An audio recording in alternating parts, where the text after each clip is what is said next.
Hello, everyone, and thank you for joining us here today. My name is Isaac Schleger, and I am a rising senior at New York University, Shanghai. As part of the John Brademas Center's 2020 summer internship cohort, I am currently working with the Center on its Reflections Project, where we interview former members of Congress to obtain a snapshot of the last 50 years through firsthand accounts, opinions, anecdotes, and reflections. I also have the honor of introducing this event as part of a cooperative between NYU Washington, D.C.'s Salon Series and the Brademas Center's Young Leadership Network, an initiative that seeks to provide students with a network of peers and mentors as they lay the groundwork for their careers in public service. The title of this event and the book we will be discussing is Demagogue, The Life and Long Shadow of Senator Joe McCarthy. Joining us today as one of our panelists is the book's author. Larry Tye is a New York Times best-selling author whose book recently hit stores this spring. His last piece was a biography of U.S. Senator and presidential candidate Bobby Kennedy, The Making of a Liberal Icon, which explores RFK's extraordinary transformation from cold warrior to fiery leftist. In addition to his writing, Mr. Tye also runs the Boston-based Health Coverage Fellowship, which trains medical journalists from media outlets nationwide in an effort to improve the way we report on critical issues such as public health and high-tech medicine. Hello, Mr. Tye. Hi. Our other panelist is Historian Emeritus of the United States Senate. As Associate Historian in the Senate Historical Office, Dr. Donald Ritchie conducted oral history interviews with former senators and retired members of the Senate staff as part of the Senate's Oral History Project. In 2009, he became the Senate historian and held that post until his retirement in 2015. Dr. Ritchie was also responsible for editing the closed hearing transcripts of Senator Joseph R. McCarthy's investigations and has authored a number of books. His book, Press Gallery, Congress and the Washington Correspondence, won him the Richard W. Leopold Prize of the Organization of American Historians. Hello, Dr. Ritchie. Hello. To our panelists and audience, thank you all so much for joining us here today. We are also encouraging our audience members to utilize the Q&A feature in Zoom. We have planned time at the end of the conversation for your questions. And now, without further ado, I will pass the conversation off to Mr. Tye and Dr. Ritchie. Thank you, Isaac. We appreciate that. And I thank the NYU for inviting us here today. This is a real pleasure for me. I have to say that I first became acquainted with Larry Tye when he wrote a book about Satchel Paige, the great baseball player. And Paige was a man who lied about everything that he ever did in every interview that he ever gave. And I was very impressed that Larry was able to get through all of that to figure out who Satchel Paige really was and why he felt he needed to manipulate his past so much in his remarks. And then I read his book on Robert Kennedy, which also impressed me because previous authors had either really liked Robert Kennedy or really disliked Robert Kennedy. There was the good Bobby and the bad Bobby. And I thought Larry Tye's book steered through that and made a lot of sense out of Kennedy's life. And now we come to a very different kind of person that he's written about, Joe McCarthy. And that, I suppose, is my first question to Larry, which is, it seems like a large leap to go from a liberal icon, Bobby Kennedy, to Joe McCarthy, the crusading demagogue. How much of a leap really was that, and why did you make it? So there are two reasons why I wrote this book, or two things that drew me to it in the first place. One was a statement that Ethel Kennedy, Bobby Kennedy's widow, and at one point the most popular woman in America, made to me about Joe McCarthy. She said that McCarthy might be a monster to most of America, but to us, he was just plain good fun. And the idea of Joe McCarthy as good fun seemed counterintuitive to me. I also had planned to, I'd actually signed a book contract the day before the 2016 election to write a biography of Barack Obama. But the day after the election, I realized that we won't know Obama's legacy until the end of the era of Donald Trump. And so the day after the election, I had in the back of my head the urgings, the remarks that a friend had made to me over the course of many, many months. And that friend was a guy named Don Ritchie. And he said, there is in these new, or not so new now, transcripts that were released, 9,000 pages of transcripts of all the things that Joe McCarthy did when the doors were closed and the press was barred from his hearings. He said there is in these 9,000 pages a look at Joe McCarthy unhinged and a very different view of who the senator was. And I thought Donald Trump and all the things that his era were previewing was a perfect time to go back and look at the guy who I think laid out in many, many ways the playbook that is being followed now in the White House. Well, you had the advantage as an historian, first off, that you were the first really to be able to use all those 9,000 pages of hearing transcripts, but you're also the first historian to get into McCarthy's papers at Marquette University. And I've known a long list of people who have applied and had the door slammed at them and wish they had gotten in to see those papers. Tell me, what was it like to be the first into the McCarthy papers, and what kinds of things did you find there? So I want to just take 1 second and give you a bit of process. One of the things that you dream about doing when you're doing a book like this is getting access to papers that nobody has seen before. And as Dawn mentioned, those 9,000, nobody had taken a deep dive into those transcripts. And the other gold mine out there was all the papers that Joe's widow, Jean, left exactly 60 years ago to Marquette, with the provision that they would become public when either of two things happened. When Joe McCarthy and Jean McCarthy's daughter died, or when she said yes. And Dawn, I think you know me well enough that if I were to tell you I got access because I was more charming than anybody else, you would know that wasn't true. So the real reason was I think that I was probably more of a pain in the neck than anybody else and just pushed harder.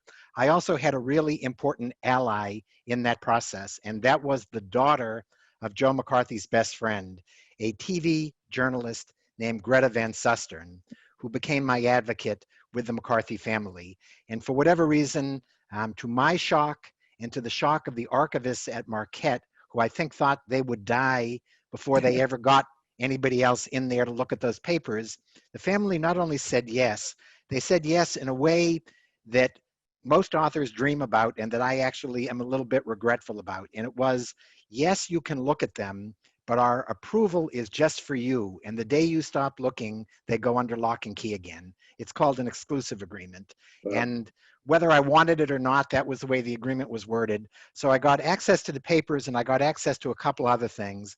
One was the most complete look, just because the military was inclined to do it then, to his military records. And the other was one day when my wife and I were going out for a very early morning walk on Cape Cod with our dog, we saw at the head of our driveway an enormous brown box. And she said, we better check out what that is. And I said, it will be there when we get back. And that brown box was something I had dreamed about for the year and a half that I was working on the book, which was all of the medical records from Bethesda Naval Hospital. And I want to start with those when you ask what was new. And I want to give you a very brief answer on this because we've got more questions that we'll talk about. But in those medical records, Joe McCarthy's official cause of death in the coroner's report and in every newspaper in America was that he died of acute hepatitis.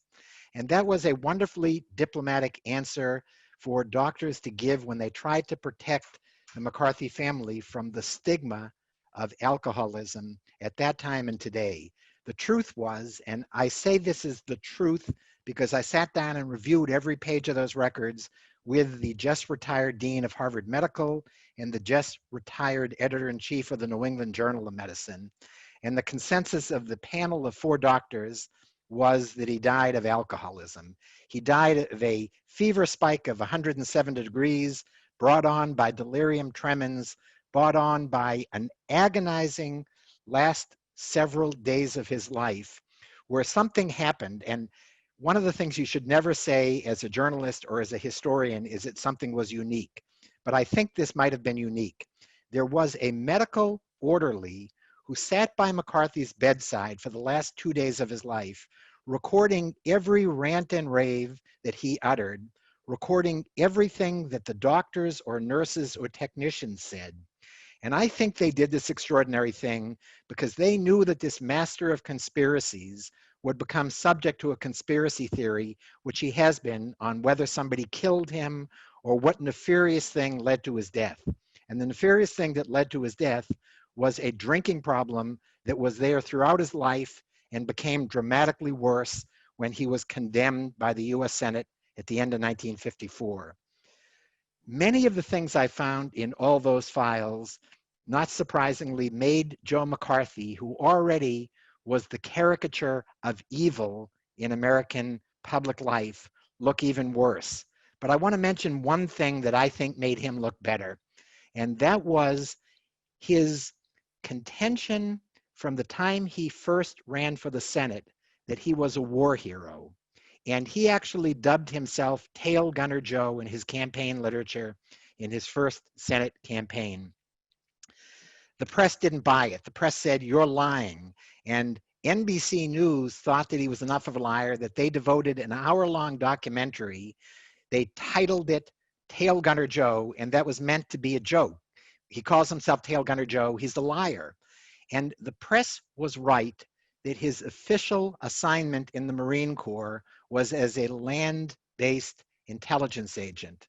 But the truth was that time after time, he volunteered to go up on actual flights, sitting in the back as a tail gunner. And here we see, that is Tail Gunner Joe.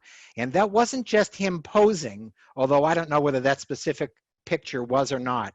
He did it enough that he wrote about it in his handwritten real-time diary that he kept on his South Pacific island during World War II. And everything about that diary suggests that it was authentic.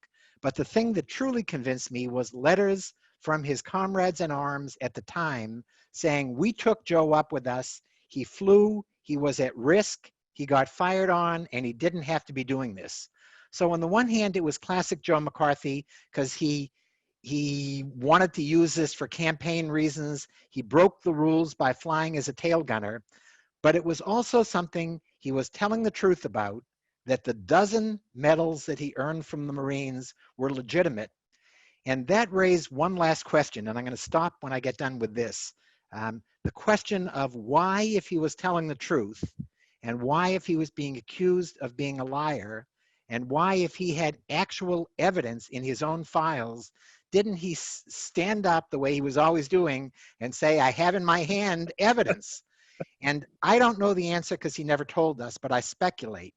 And I speculate that this guy, who famously had no shame about just about anything that he did, on this one area, this might have been one of the few areas in his life that was sacrosanct enough, that he watched comrades die during World War II, and that he might have felt, and I think he did feel, that actually having to hold up the evidence and say, "Here's the proof that I'm telling the truth," was just too much stooping to the level of his critics. And this is one area where the critics got it wrong, where he was telling the truth, and where his files make him look better than we thought he was.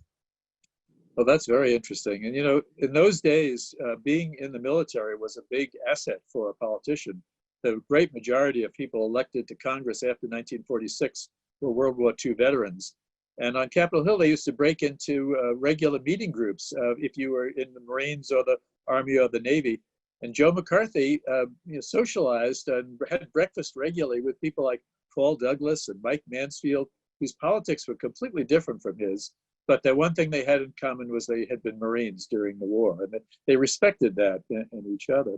But and they actually, can I just say one quick thing about that? They actually lobbied, as you I'm sure know, together to, when there were attempts to have the Marines incorporated into other services, it was when Democrats and Republicans who were ex-Marines, or maybe you're never an ex-Marine, who were Marines, came together and stood up for the Corps.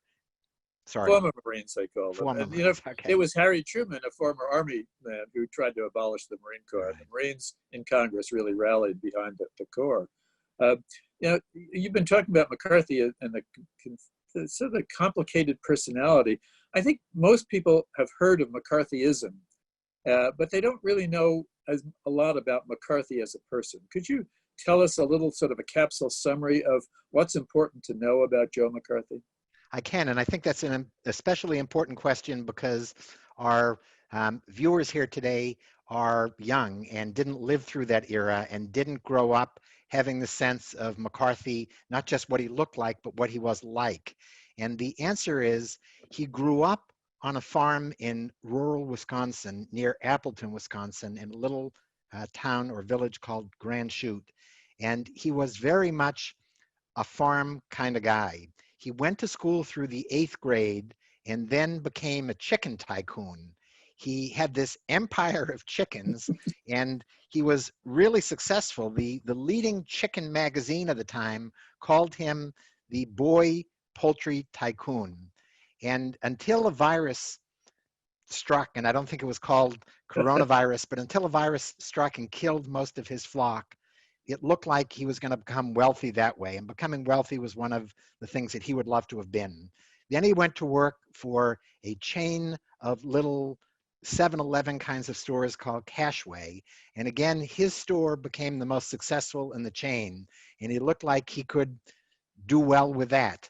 But at age 20, he went through a little bit of a panic, realizing he didn't even have a high school degree and he had big ambitions and he wasn't going to get anywhere unless he went to high school. So he did something that was interesting to me, partly because I can't imagine being able to do it myself, and partly because it suggested just how smart he was. He completed 4 years of high school in a single year, which is quite an accomplishment. And while he had help, there's no suggestion that he lied or cheated his way through that. After he did that, he told his first white lie, which was when he was applying to Marquette University, you were not supposed to just say you had completed high school, but the actual question was, you completed 4 years of high school. Well, he only completed 1 year, but he completed all the requirements. So why not just say yes?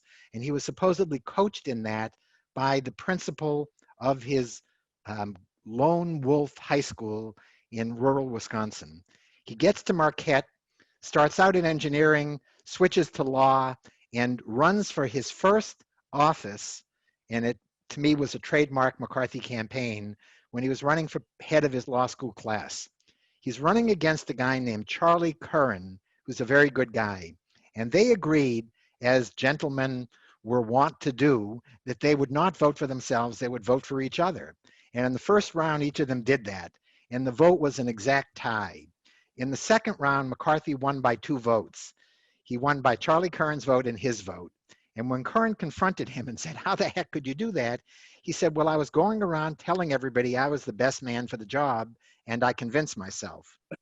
Now, the story normally ends there. To me, the intriguing thing is the addendum to that story. And the addendum is that when Charlie Curran's father died, Joe McCarthy borrowed money for gasoline, borrowed a friend's car, and went to the funeral in a way that so charmed Charlie Curran that he forgot the bad side of Joe McCarthy.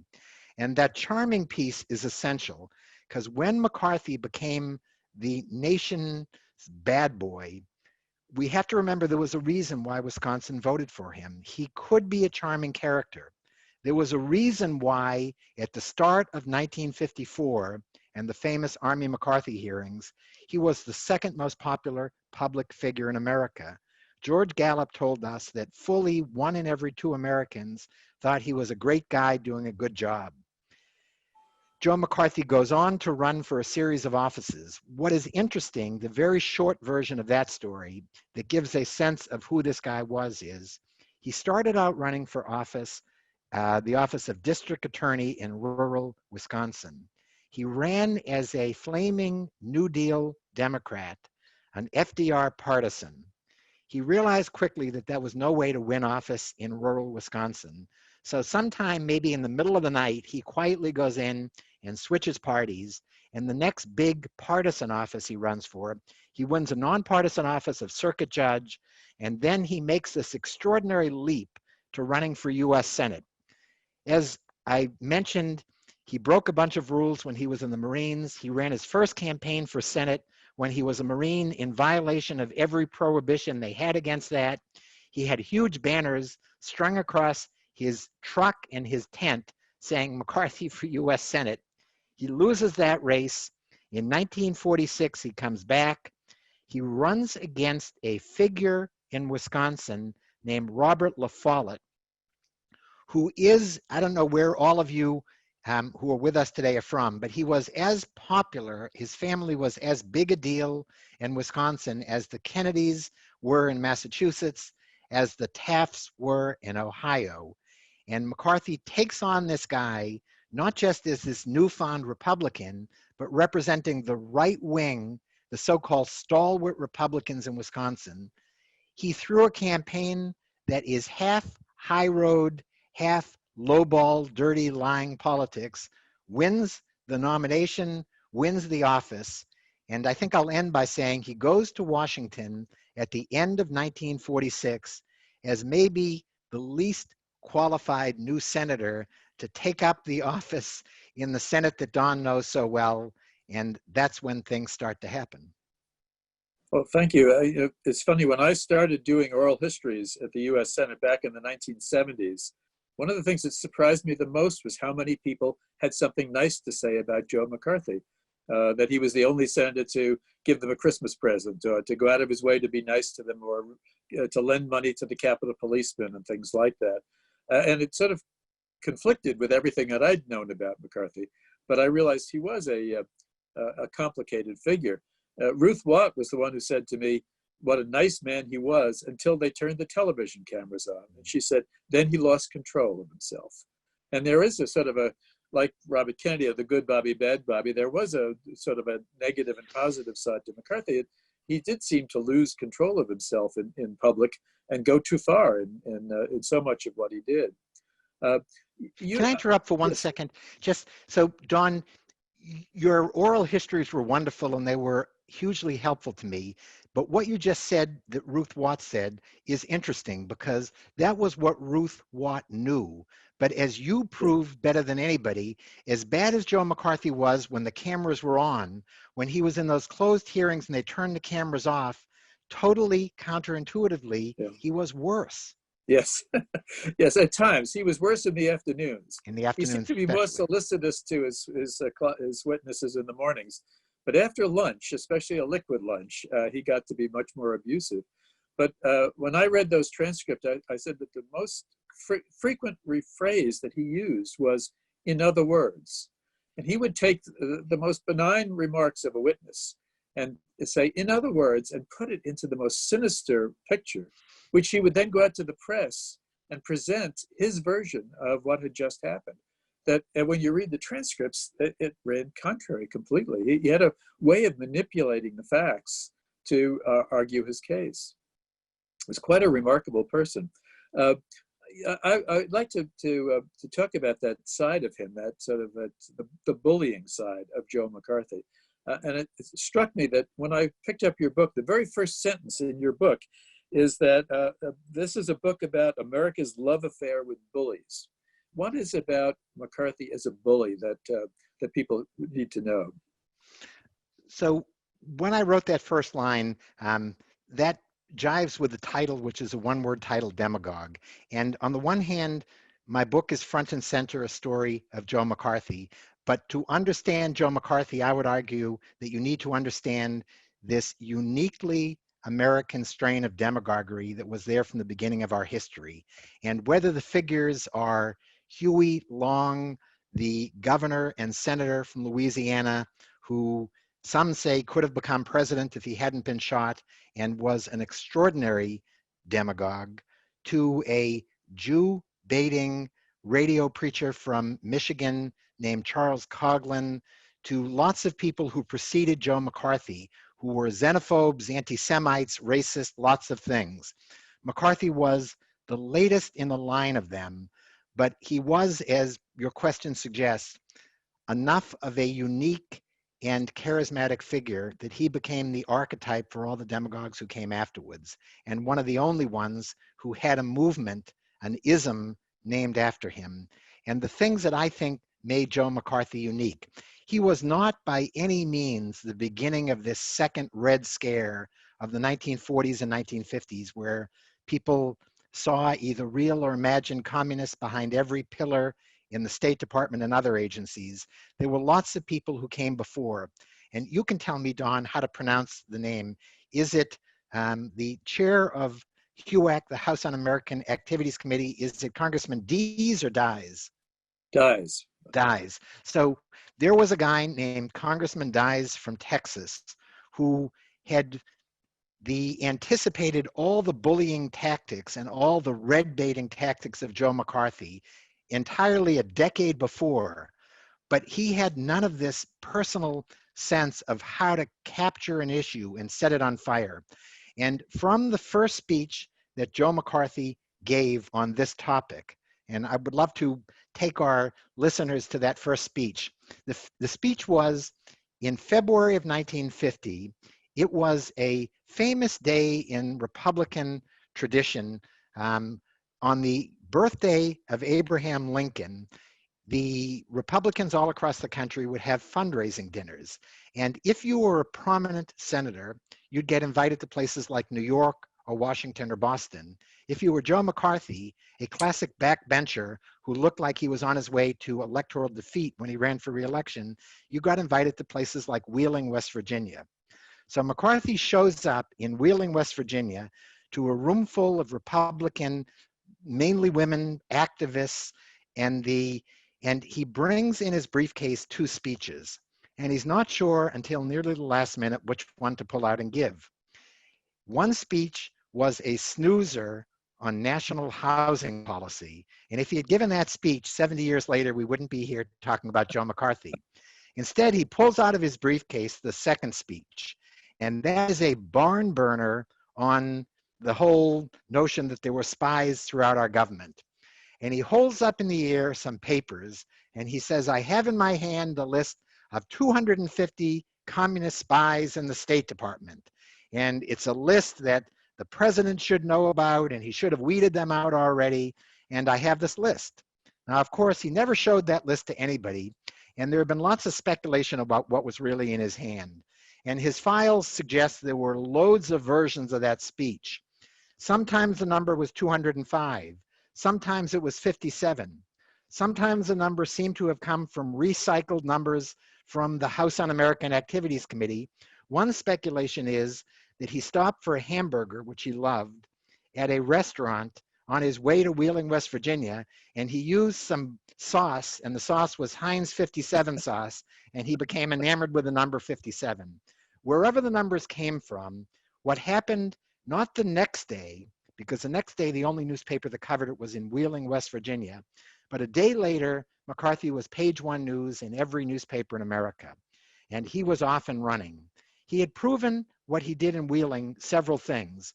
One is if you go beyond what people like Martin Dyes were saying, where they were accusing the State Department of being infested maybe with traitors, and you counted and named the actual traitors in cowboy-like fashion, that was going to get the attention of reporters. He proved that if you go out to a place like Wheeling, West Virginia, the reporters who are there covering you are not going to be the sophisticated ones who cover the State Department and know who to call. They're going to be the ones who print what you say, and especially if you say it 5 minutes before their evening deadline. And he realized that if you drop your most controversial bombshells out in the hustings, that's going to help you. He knew how the press worked, and he used that to manipulate the press. The last thing that he showed was that he had absolutely no shame. And at least at the beginning of his movement, he was looking for any issue that would elevate him. And he may have known less about foreign policy than just about anybody in the Senate back then, but who cared? He was the one who had the list of 205. Mm-hmm. This is quite remarkable that he could make an accusation like that and essentially get away with it. The point is, why was the rest of the Senate and the rest of the Truman administration so unsuccessful in stopping McCarthy right from the start? So great question. And the first guy to really stand up against him, Harry Truman did on and off, but Truman lacked, I think, some credibility because he had imposed a very strict loyalty program himself. And Truman spent half his time trying to out loyalty McCarthy and the other half trying to whack him, and he lost some credibility with that. At that moment, Harry Truman was not an especially popular president, but the guy who stood up in the Senate, the first guy to really take him on in a big way was a senator from Maryland named Millard Tydings. Very powerful senator. He was put in charge of a subcommittee. The Democratic leaders said, he's the guy to stand up and take on McCarthy. He did that. He released a very damning report calling McCarthy a fraud and a hoax. And what happened that November was McCarthy got enlisted a know-nothing Republican opponent to take on Tydings. McCarthy brought in money from his benefactors in places like Texas. McCarthy brought in all the dirty tricks that he had learned for his own campaigns. They beat Millard Tydings, and a clarion message went out to the Senate. If you take on Joe McCarthy, you're doing it at your own political risk. And every politician listened. The Democratic leader, Lyndon Johnson, said, it's not going to be my boys who are going to take on Joe McCarthy. We're not going to give up our seats to do it. And the Republicans said, we either don't have a majority or we've got too narrow a majority once they got a majority to risk giving up McCarthy's seat in Wisconsin. And the guy who ended up succeeding Truman in the White House, who's the one who could have done it most easily and who historians most easily let off the hook for not doing it, saying, oh, he was wise Ike, who behind the scenes was wielding all of this influence and eventually brought down Joe McCarthy. Well, the first person to disprove that theory was Milton Eisenhower, Ike's brother, who for 2 years whispered in Dwight's ear saying, give up some of your popularity, take on this bully. Eisenhower didn't do it. Eisenhower was always a conservative general, and Eisenhower watched a lot of people suffer life-crushing injury from Joe McCarthy while he exercised his quiet, supposedly behind-the-scenes effort. There were a lot of liberal newspapers editorially that supported Eisenhower in '52 just because they thought he was the man who could stop McCarthy. And they were very blasted him after him, exactly. Exactly. They did. And of course, the only senator who really stood up against McCarthy was the only woman in the Senate at the time, Margaret Chase Smith, who gave her Declaration of Conscience in 1950 and had no influence in stopping his movement from that point. So can I say one quick thing yes. about Smith? So Margaret Chase Smith was, as Don says, a senator who stood up and issued this wonderful Declaration of Conscience. And I want to say two things about her. One is she suffered badly for that, and that was another lesson that McCarthy sent. She lost, she got kicked off his committee. He had been promising her he'd promote her for the Republican vice presidential nomination, and he stopped making those promises. And she authored that declaration and got 6 fellow moderate Republicans, and I want to repeat those words because we don't see many of them today, moderate Republicans, and there were a lot of them back then, and there were a lot in New England, and 6 of them signed on with her, and McCarthy branded them Snow White and her 7 dwarfs. And that kind of name-calling slander not only rings a bell maybe, but it was the kind of thing that sent an incredible message to others.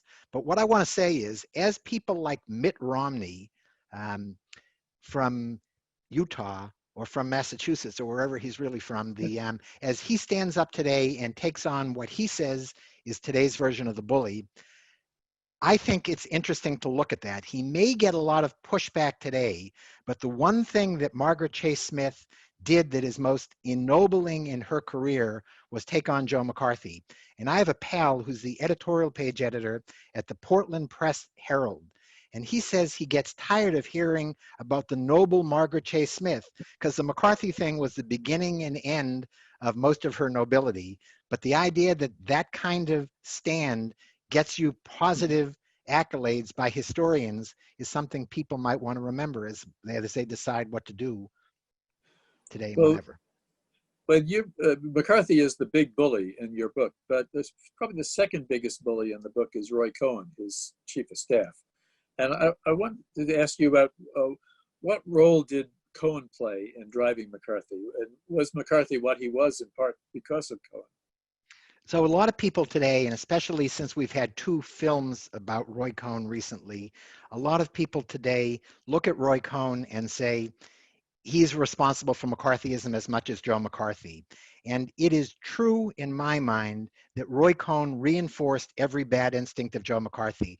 Roy Cohen, for those of you who don't know, was an incredibly smart, incredibly arrogant lawyer from New York who had a track record of prosecuting communists, and Joe McCarthy enlisted him in 1953 when he took over the chairmanship of the Permanent Subcommittee on Investigations. He made Cohen his chief counsel, which meant his chief of staff, and Roy Cohn became very powerful in helping McCarthy steer the subcommittee. But blaming Roy Cohn, to me, is unfair to Roy Cohn because Joe McCarthy was the boss. And it was Roy Cohn who was learning these things. He may have reinforced bad instincts, but McCarthy was the mentor, Roy Cohn was the mentee. One interesting twist in that story is the guy who probably would have gotten that job if Roy Cohn didn't was a guy named Bobby Kennedy. And Bobby Kennedy went to work for Joe McCarthy almost straight out of law school because Bobby's dad, Papa Joe Kennedy, told him to do that. Joe Kennedy had given enough money to Joe McCarthy that when Papa Joe calls and says to McCarthy, "Give my son a job," McCarthy did. He contemplated whether to give the chief of staff job, the chief counsel job, to Cohn or Kennedy. We can only imagine what that whole thing might have looked like if instead of Roy Cohn, it was Bobby Kennedy steering Joe McCarthy. And I want to just say one last quick word. Bobby Kennedy back then was not the liberal icon that we came to know him as. He was as much a cold warrior as Joe McCarthy. And he told a bunch of reporters once, "I don't know why you guys give Joe McCarthy such a hard time. He's essentially the one guy in Washington who's standing up and saying what has to be said." It's interesting. A lot of senators gave Joe McCarthy a lot of leeway. People like Robert Taft and others said basically, go and see what you can find. And I think there was some suspicion that perhaps he was onto something, that there was evidence and he was going to prove that there was a subversion in the government. And this was going to explain why our foreign policies weren't working at the time. Yes, but before we left Taft off the hook, Taft also said in quoted statements, "I know this Joe McCarthy and he's out there and he's uncontrollable," but essentially saying he's our guy and we're not going to crack the whip on him. So Taft was a very smart guy who knew the good and the bad of McCarthy. And over time, he saw that McCarthy was out of control and had no evidence. And he's somebody, along with Eisenhower, who had the political clout and the savvy who could have stood up earlier and slain the dragon. In a sense, they were the enablers of that crusade. Was there any merit at all in McCarthy's charges in McCarthy's crusade? So two ways of answering that. One is that the idea of raising an anti-communist warning, I think, had legitimacy. There had been spies, and while the 24-carat spies, I think, were mainly gone by 1950 when Joe McCarthy entered the scene, pointing out that there might be others and ensuring that we weren't passing on atomic and other secrets like we had done was a legitimate thing. But somebody once joked, and I think it wasn't entirely a joke, that they could have dropped Joe McCarthy in the middle of Red Square on May Day and he wouldn't have recognized a communist. And I think that if there was any consensus among pro and anti-communist forces, the serious ones in America then, it was that Joe McCarthy was both of their movements' worst enemy.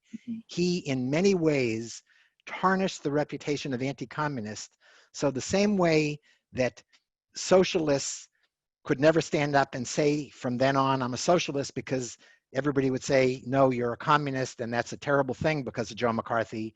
Nobody could stand up and say, "I'm a serious anti-communist," because people would say, "No, you're a McCarthyite and you're trampling on rights."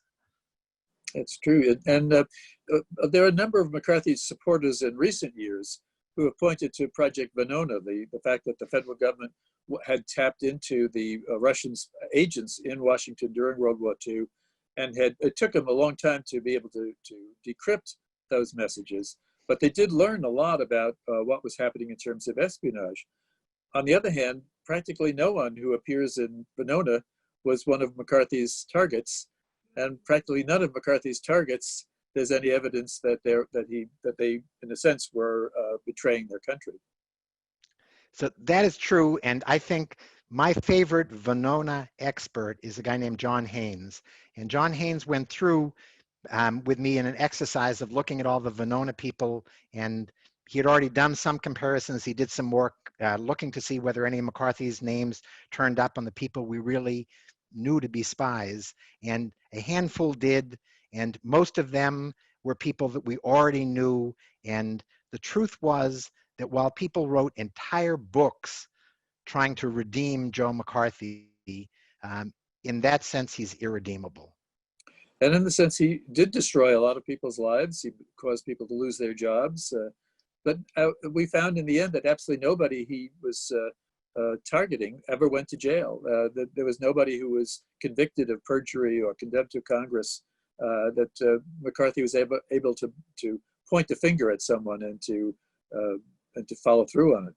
So you went back and did a great review of that, and I went back and did a different kind of review when it was trying to look at his targets and see what it meant over their life to be a target by Joe McCarthy's. And what I found was, in about a dozen cases, people who actually committed suicide in a way that seemed to be really linkable to what Joe McCarthy had done, including 2 United States senators, and hundreds of people whose careers were crushed, and untold, probably hundreds of thousands who were silenced in one way or another because of Joe McCarthy. And I wanted to say that there really is, or see whether there was, and could in the end say, there really is a price that you pay from this kind of demagoguery, and it is measurable, and the children and grandchildren of these people, most of whom are long dead, understood and helped me go back and understand that kind of price. Right. And the Supreme Court did not weigh in to say that this was essentially going too far until 1957, after Joe McCarthy had died. So his fight was over at the time that they finally said his tactics were unconstitutional. Yes. And I wanted to ask you one sort of last question before we turn this over for questions from the audience. What would Joe McCarthy have done if he was able to tweet? So I don't want to be glib in answering that, but I think that we can look at the newspapers every day and imagine what Joe McCarthy would have done if he could tweet. That Donald Trump is brilliant at using the communications media of his day the same way Joe McCarthy was back in his day. They both understand how the press works. They both charm and manipulate the press when they can do that. And when the news is bad, they both point the finger and blame the newsmen. Thank you. I'm going to turn the floor over to Isaac now, and Isaac has been collecting questions from the audience. Thank you. So the first question we have is from Robert Trebor. He says, my understanding is that McCarthy didn't care about communism one way or another when he entered Congress, but he found it was a horse he could ride to glory. Did he really ever buy into his own vitriol? So that's a great question, and the answer is yes and yes.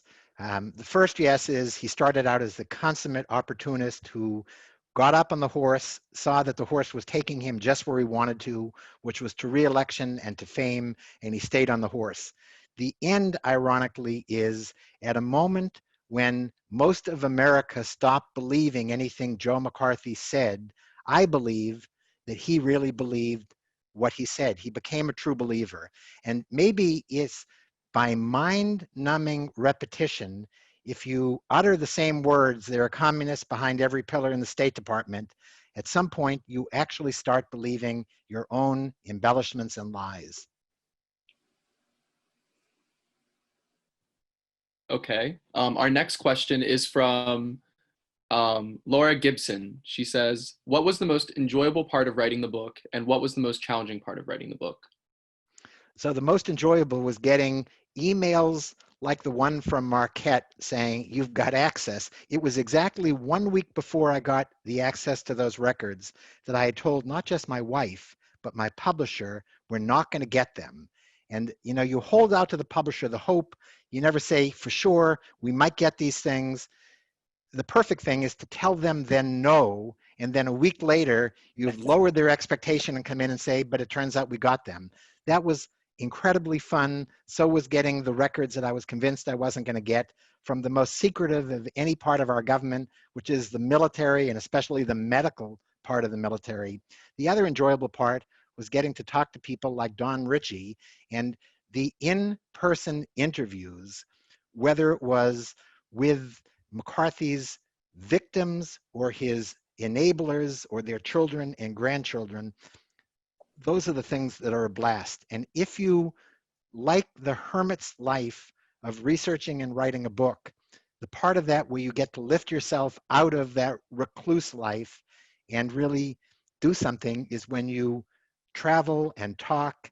And I did, for the Bobby Kennedy book, I did 450 interviews. For Joe McCarthy, it was somewhere 150 or 200. The discouraging thing, one of the last things I want to say on this is that I am perpetually, I feel like in the books I write, in a race against the obit pages, meaning I'm trying to get to the people I know who are still alive before the obit writers get to them. And in Bobby Kennedy's case, for the first year, I was losing that race. And then after that, I started winning it. But getting to people who are in their 80s and 90s and even 100s, when this is their last chance to tell their story, is incredibly fun. And there was a Harvard professor named Leon Kamen who I talked to shortly before he died. And he was one of McCarthy's targets. His career was smashed in its early days by McCarthy. And he told me the story, and maybe a month after he told me the story, I sadly read his obituary, and it made me sad for him, and I will admit to you, glad for me that I at least had a chance to record his story. And will now, one of the things any of you should do, if you write books or write long papers, is tape all your interviews and give them to a library afterwards, because we're all building on the people who came before, and we've got to pass on for the people who came after. And all the people I got to who will be dead for the next McCarthy biographer, they should have the same luxury that I did of being able to look at transcripts of people who earlier interviewers talked to. Thank you for that advice. Our next question is from Anton Hajar. He says, how did McCarthy manage to defeat La Follette? Are there lessons for that today? There are. So one lesson is he did it inventively, and he was very creative. He realized that La Follette was out of tune and had been in Washington for a long time, and I'm not sure really even wanted to win re-election. And he capitalized on all those vulnerabilities in a way that was very smart politics. The other way he did it was lied. And he lied that La Follette had an estate in Virginia that he was living in, and that's where he really wanted to be and not Wisconsin. He lied about lots of things in his record. So if you're willing to be inventive, and if you're charismatic like Joe McCarthy, and if you're willing to do anything, and I mean absolutely anything to win, then it's a combination that's probably going to let you at least win that first office. We have a question from Jean Bordowich. She asks, you had access to many new records about McCarthy. Did any of them reveal new information about McCarthy's involvement in the suicide of Senator Lester Hunt? So that's a great question. And this is somebody who clearly has done their homework on this. And Lester Hunt was one of the two senators that I mentioned in the conversation with Don who killed himself because of McCarthy. And I can say that not because of anything I found in the records, but because of an interview I did with the aging, and I can't remember whether he was in his late 80s or early 90s, but with the aging Buddy Hunt, who was Lester Hunt's son, who was, at least at the time of the McCarthy episode, was openly gay, and not so openly gay, but had been arrested for a charge of solicitation in a park in Washington. And Joe McCarthy and his allies essentially tried to blackmail Lester Hunt to resigning his seat, or they would disclose this about, this was part of the gay bashing campaign that accompanied Joe McCarthy's anti-communist campaign.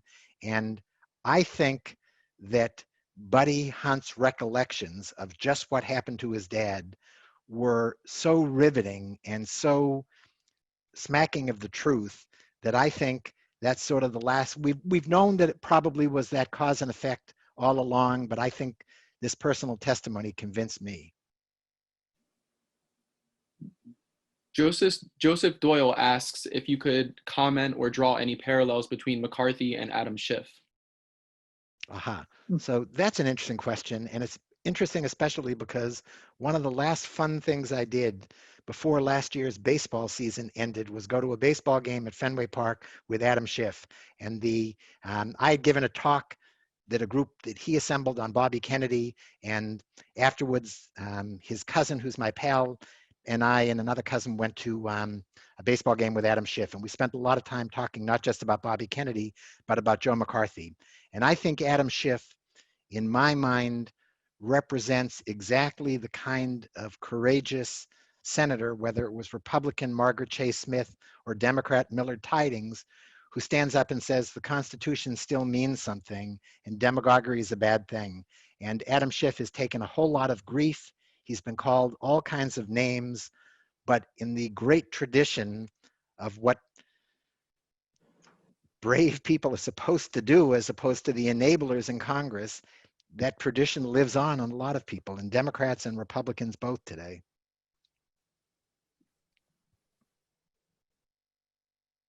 So James Lefevre asks, the press was manipulated by McCarthy. How did the press change as a consequence of McCarthy's manipulation? And what impact did that have on today's press coverage?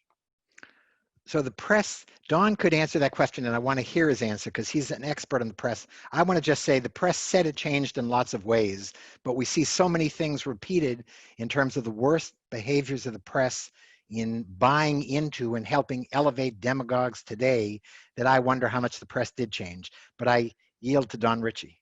Well, thank you. The press in the 1950s ascribed to objectivity, which was they were not going to put their personal thoughts into what they were writing. They were going to report the story as it was seen. And in fact, what McCarthy said became the news. And the New York Times, the Chicago Tribune, they all reported what McCarthy said, except in their editorials. That was in the news stories. You never questioned what they said. Today's news stories, to show how things have changed, right away they'll say a politician made this statement without any factual support for it. And they'll sometimes just say it was a blatant lie.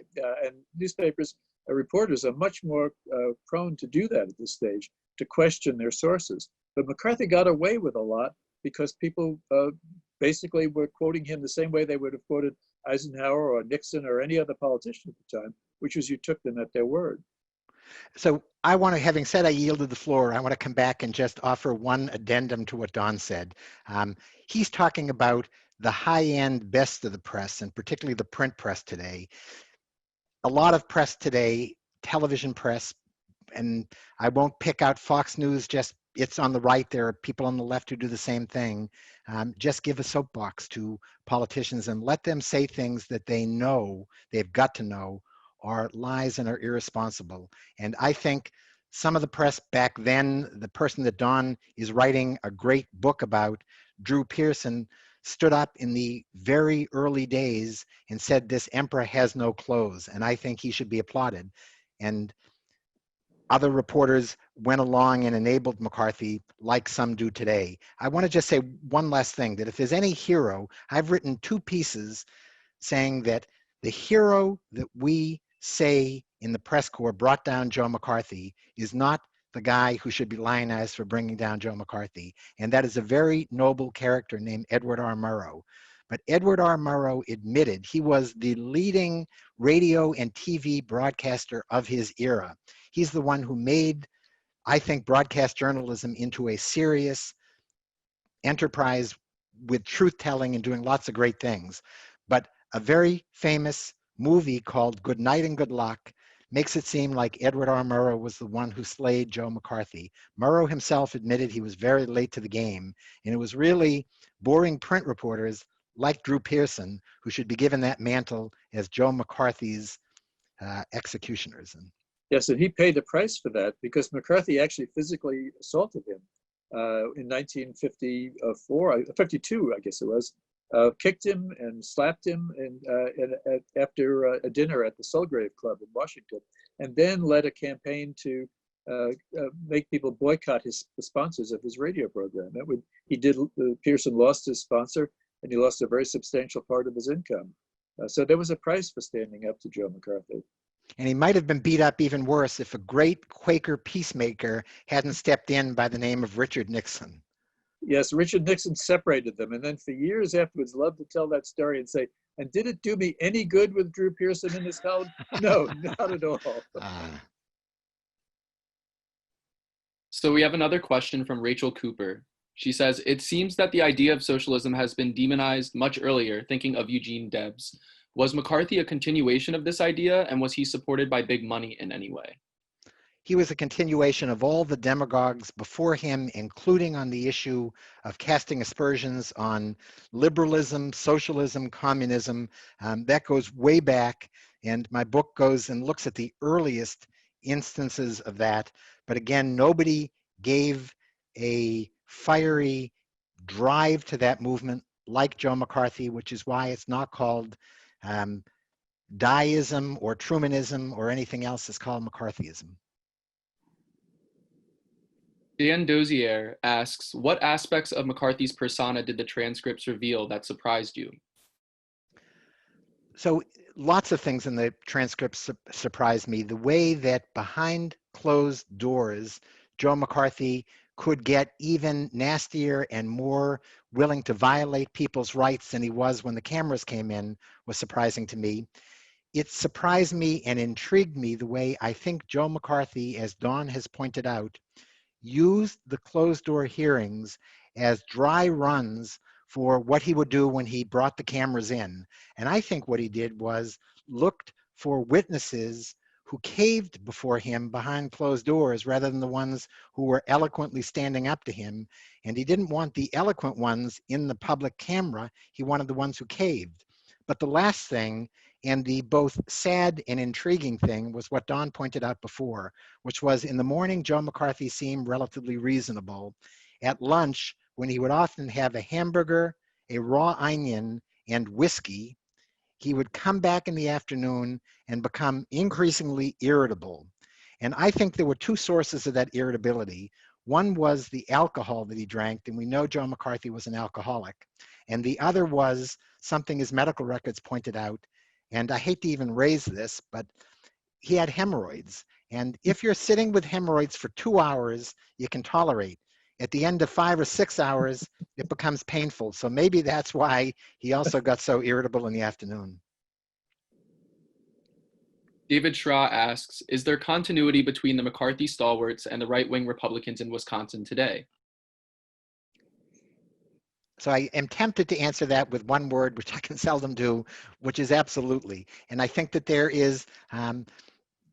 are straight lines that can be drawn between all of these things. And I'm not an expert in Wisconsin politics, but when I went to Wisconsin researching this book, and when I talked to Republicans and Democrats, lots of them draw a straight line from the so-called stalwart conservative Republicans in Wisconsin of Joe McCarthy's era, and today's Scott Walkers and others who are leading the Republican Party there today.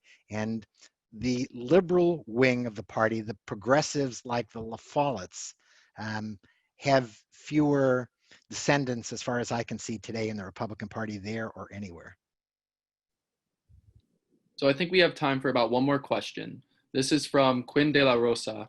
For all his significance, McCarthy's time in the national spotlight was a brief period from 1950 to 1954. Are there any historical drawbacks to analyzing the more expansive setting of Second Red Scare politics and the post-war period from the perspective of a single figure? Always doing anything from the perspective of a single figure, which is why my book is called Demagogue, not McCarthy. You draw in other experiences, but the bone that I would pick with that question is that 4.5 years doesn't look like a short time if you're being targeted. And we can think today, does anybody, whether you are pro or anti the occupant of the White House today, does anybody think like the era of Trump has been a short time, and it's only been 3.5 years? It seems very long, and that seemed 4.5 years seemed exceedingly long at that time.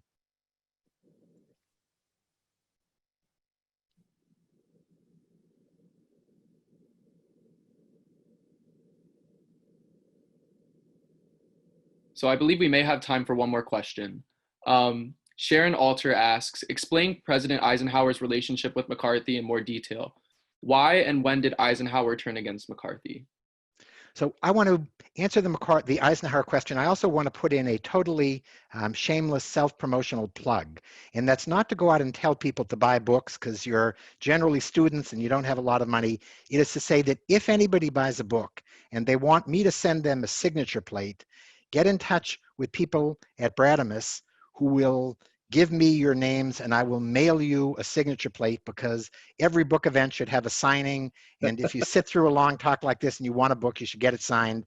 The quick answer on the Eisenhower question is that President Eisenhower should have stood up. He was the singly most popular president in the post-war era.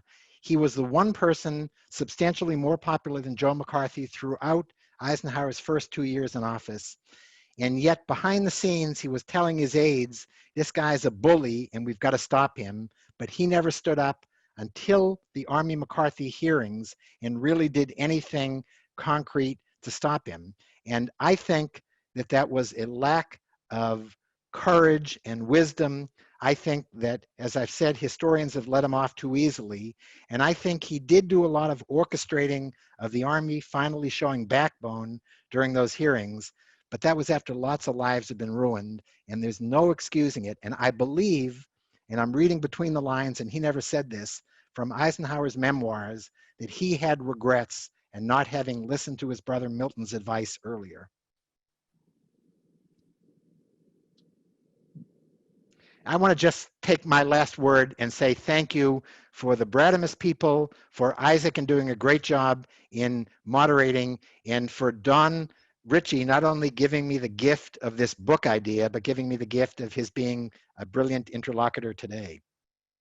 Well, thank you also for giving us this book on Joe McCarthy, who is someone who continues to deserve attention, because his long shadow on American politics is still being felt in many ways.